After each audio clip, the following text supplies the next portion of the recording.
열하일기 7편 황교문답 피서록. 남의 나라에서 정보를 얻기란 얼마나 어려운가. 연암은 열하에 도착하기 전부터 한 가지 생각을 품고 있었다.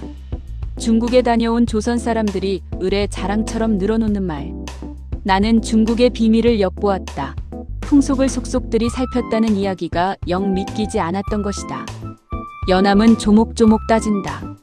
길 가는 사람을 붙잡고 갑자기 나라 형편을 캐물을 수 있겠느냐. 언어가 달라섰듯이 제대로 통하겠느냐.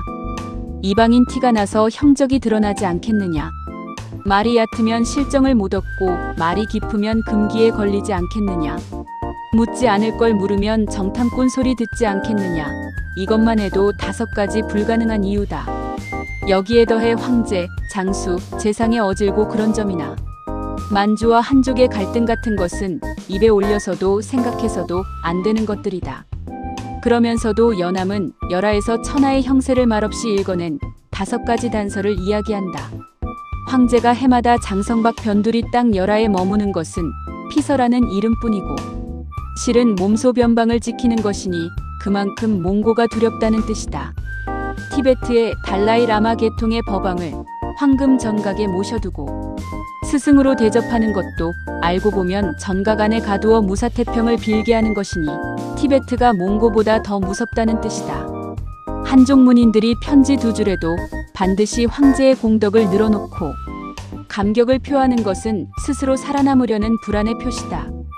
필담을 마친 뒤 종이를 불태워 쪽지 하나 남기지 않는 것은 법이 얼마나 무서운지를 알기 때문이다. 그리고 벼루 한 개에 100냥이 넘는 세상, 태평한 시대에 땅속의 기왓장까지 파내어 보물로 삼는 그 마음도 어딘가 괴롭다는 증거다. 연암은 말한다. 조각돌 하나로도 천하의 대세를 읽을 수 있거늘 하물며 그 괴로운 심정들은 돌보다 훨씬 크지 않겠느냐고. 활부를 둘러싼 기이한 이야기들, 거울, 호랑이, 그리고 뱀의 구슬. 연암이 찰심윤포의 거처를 구경하고 숙소로 돌아오자 무관지정이 기다리고 있었다. 그는 활불의 얼굴이 어떠했느냐고 묻더니 연암이 되묻자 자신은 볼 수 없었다며 오색 거울 이야기를 꺼낸다. 활불의 처소에 보배 거울이 하나 걸려 있는데 가늠하는 마음을 품은 자가 오면 푸른 빛으로 비치고 탐심을 품은 자는 검은빛, 위험한 마음을 품은 자는 흰빛, 오직 충효스럽고 부처를 일심으로 공경하는 자만이 붉고 노란 경운처럼 비친다는 것이다. 연암은 냉큼 받아친다. 진시황의 간까지 비추는 거울, 조담경 이야기를 흉내낸 것 아니겠습니까? 애당초 정사에도 없는 이야기인데 믿을 게 뭐 있습니까? 지정은 웃으면서도 그래도 그 거울에 3가지 빛이 나타나지 않으리란 보장이 있겠냐고 하더니 쓰던 종이를 찢어 불에 던진다. 중국에서는 필담 뒤에 종이를 태우는 것이 일상이었다.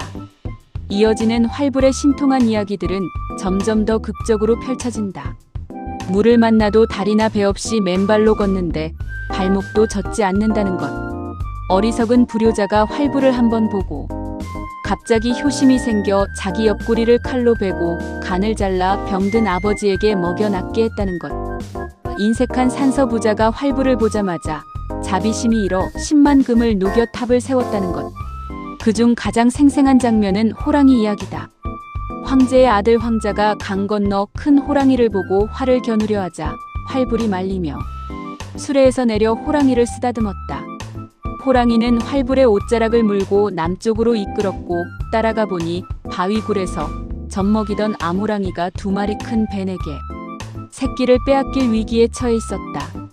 활불이 지팡이를 가리키며 주문을 외우자 뱀 2마리가 바위에 부딪혀 죽었는데 그 대가리에서 밤에도 빛나는 진주가 하나씩 나왔다. 진주 하나는 황자에게, 하나는 학사에게 바쳤다. 호랑이는 열흘 동안이나 활불을 따라다니며 공손히 굴었고 결국 활불이 타이르자 머리를 조아리고 돌아갔다. 연암은 이 이야기들을 가만히 듣고 난 뒤 활불의 전생 이야기가 도대체 어떤 의미인지 철학적으로 따진다. 느티나무 잎에 벌레가 꿀벌이 되고 군뱅이가 매미가 되듯 전생의 기억을 가진다면 전생의 부모와 금생의 부모를 동시에 알아볼 텐데 그러면 누구를 원망하고 누구에게 감사하겠느냐고. 이 말을 듣던 지정이 호련 눈물을 흘린다. 추사시라는 불온한 선비, 그리고 중국의 속내. 그때 문이 열리며 두 사람이 들어왔다. 왕민호와 추사시 둘 다 과거 합격자 신분으로 열하의 태학에 머물고 있는 이들이었다. 추사시가 먼저 조선의 불교 역사를 묻더니 이내 조선 사대부들이 세 가지 종교, 유교, 불교, 도교 중 무엇을 숭상하느냐고 묻는다.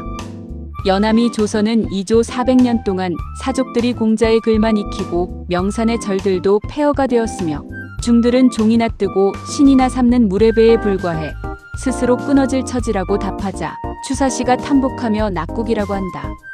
그러면서 중국에서는 도사들이 어린아이를 쪄먹는다는 충격적인 이야기까지 꺼낸다. 순양동자가 제일 좋다고 해서 아이를 납치해 먹는 도사들이 있어 관청이 도관을 불태우면 절간에 숨는다는 것이다. 그러다 추사시는 갑자기 태도를 바꿔 유학자들을 신랄하게 비판하기 시작한다. 이학선생이라는 자들은 하늘과 사람을 꿰뚫는 척하면서 실제로는 고을 하나 다스리지 못하고 도학군자라는 자들은 썩은 것을 보고 숲속이라 하며 스스로를 포장한다는 것이다. 심지어 눈을 크게 뜨고 이단을 제창하는 자가 있다면 불원천리하고 달려가 스승으로 삼겠다고까지 선언한다. 연암은 이 말에 정색하고 나선다. 조카는 성묘 공자사당에 몸을 붙이고 있으면서 이단을 배우고 싶다 하니 이 말이 진정이라면 상국인 중국이 먼저 본을 보일 처지에 이런 이야기가 나오는 것은 뜻밖의 일이고 거짓이라면 외국에서 온 선비를 조롱하는 것이니 먼 데서 온 사람을 대접하는 도리가 아닙니다. 부끄러워서 물러가겠습니다. 추사시가 사과하고 왕민호가 내 친구는 순실한 사람으로 공자가 구의에 살고 싶다던 뜻과 같은 말을 한 것이라며 웃음으로 봉합하지만 연암은 내심 개운하지 않았다. 구의에 가서 살고 싶다는 비유가 더욱 한스러웠던 것이다. 양년진가 능묘를 파헤친 자의 후신이라는 저주.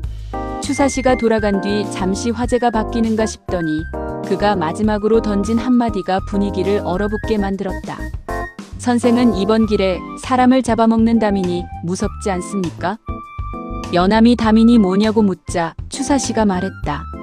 양년진가가 다시 세상에 태어났습니다. 왕민호의 얼굴색이 변하고 지정은 급히 쓰던 종이를 찢어 입에 넣고 씹으며 눈빛으로 경고를 보냈다. 나중에 지정에게 따로 물어보니 그제야 내막이 드러났다. 양년진가는 원나라 때 티베트 출신의 승려로 중국에 들어와 송나라 역대 황제들의 능묘를 파헤쳐 보물과 진주를 산더미처럼 긁어모은 악명 높은 자였다. 그는 비술과 산을 쪼개는 보검으로 아무리 깊이 묻힌 석곽도 열었고 시체를 다람에 수운을 짜내고 뺨을 쳐가며 진주를 찾았다. 강남 사람들이 아직도 밥을 지어 곰보 양년에게 바칠 놈이라는 욕을 쓸 정도로 유명한 악인이었다. 추사시는 티베트 출신인 반선을 이 양년진가에 빗대어 모욕한 것이었다. 지정은 추생은 미치광이라 하늘도 왕법도 성인도 부처도 무서워하지 않고 하고 싶은 대로 꾸짖어야 객기가 풀리는 사람이라며 다시는 추사시를 만나지 말라고 신신당부한다. 그 뒤 지정과의 대화는 무덤도굴 이야기로 이어진다. 지정은 탄식하며 말한다. 주공이 예법을 만든 것이 만세의 도적질할 마음을 열어준 셈이다. 필부의 시체가 무슨 죄리요. 구슬을 가진 것이 죄지. 북경 유리창에서 파는 고안품들이 모두 역대 능침에서 파낸 것들이며 파묻자마자 파헤치기도 하고 10번이나 땅에 들어갔다 나온 물건일수록 더 값을 쳐준다는 것이다.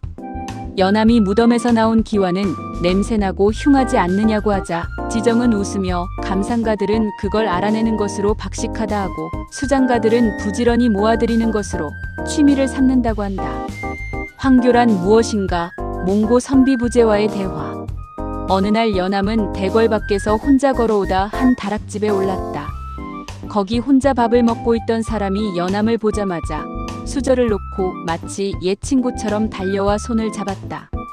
몽고 사람 파로회회도 자는 부제였다. 부제는 박명이라는 몽고 문인과 형제나 다름없는 사이라고 했다. 연암이 세 가지 종교 유교 불교 도교 중 어느 것을 숭상하느냐고 묻자 부제는 도리어 반격한다. 중국 같은 큰 나라에 어찌 세 가지 교만 있겠습니까? 그 도를 행하는 자는 모두 교라고 부를 수 있습니다. 연암이 유교가 있을 뿐이라고 하자 부제는 유교라고 이름을 붙이면 이미 구류 중 하나로 격화된다고 예리하게 지적한다. 이 대화는 인과론으로 깊어진다. 부제는 불교의 인과설이 사실은 유교에서 먼저 나온 개념이라고 주장한다. 밭을 갈고 씨를 뿌리는 것이 원인이고 수학이 결과이듯 순리를 따르면 기라고 영리를 따르면 흉하다는 것이 유교의 인과이며 불교는 이를 빌려다가 윤회설로 발전시킨 것이라는 설명이다. 그리고 덧붙인다. 서양 사람들도 천당지옥을 말하며 주제자가 있다고 하는데 이건 역시 유교의 하늘이 임하고 듣고 본다는 말을 변형한 것이라고.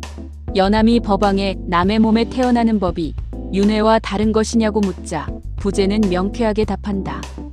윤회란 짐승이 불성을 품으면 다음 생에 사람으로 태어난다는 조잡한 이야기이고 법왕의 환생은 낡은 옷을 새 옷으로 갈아입듯 몸을 바꾸는 것이라는 뜻에서 다르다. 그리고는 이런 말을 남긴다. 그 일이 있을 법도 하고 없을 법도 해서 내가 직접 중이 되어보지 않고서야 참과 거짓을 어찌 알겠느냐. 실용적인 사고를 가진 몽고 선비의 면모였다. 여천이라는 만주 사람, 불상과 술, 그리고 가불제자. 연암이 열하에서 가장 자주 어울린 또 한 명의 중국인은 기풍액, 자는 여천이었다. 만주 사람으로 사천어사 직책에 있던 그는 성격이 교만하면서도 재기 넘치는 인물이었다.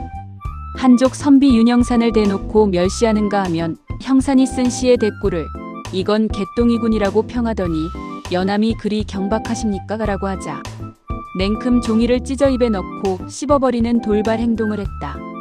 연암이 웃으며 어른을 조롱했더니 벌로 개똥을 잡수시는구려라고 했더니 여천도 함께 크게 웃었다. 여천은 스스로 전생이 중이었다고 농담처럼 말하면서도 불교에 대해서만큼은 철저히 비판적이었다. 나는 유학자의 갓을 쓰고 유학자의 옷을 입은 자로서 흙으로 만든 고불에게도 절을 안 했는데 어찌 살아있는 가짜 부처에게 절을 하겠느냐는 것이다. 그러면서 연암이 활부를 멀리서 바라보았다고 하자 바라봤다는 건 이미 아첨한 것이라며 놀려대는데 연암도 관광하느라 그런 생각을 못했다며 너스레를 떤다. 연암이 공은 스스로 유학자라 하면서 말마다 늙은 비군이 머리 있는 중이니 하시는 건 무슨 셈입니까? 라고 따지자 여천이 크게 웃으며 가불제자라는 구절에 권주를 친다.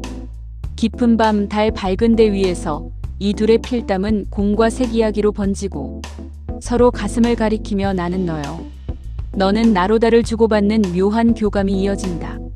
사신 일행이 반선에게서 받은 금부처 문제도 여기서 불거진다.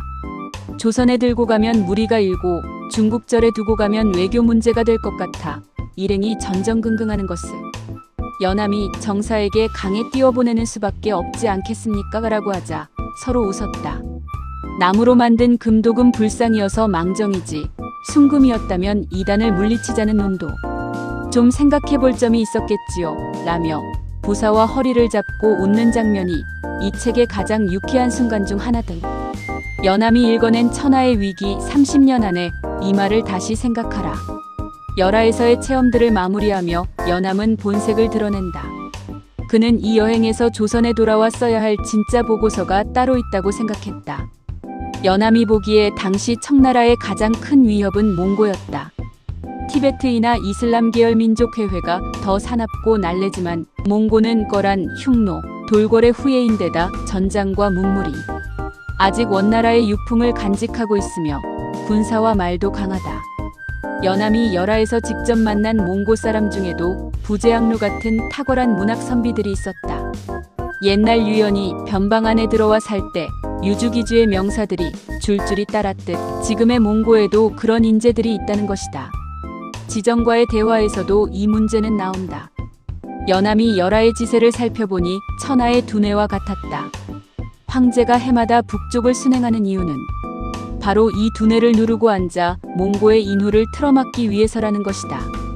그렇지 않으면 몽고가 날마다 나와 요동을 흔들 것이고 요동이 흔들리면 천하의 왼팔이 끊기고 그러면 티베트의 여러 민족들이 농섬 지방을 엿볼 것이라는 분석이다. 그리고 마지막에 연암은 경고를 남긴다.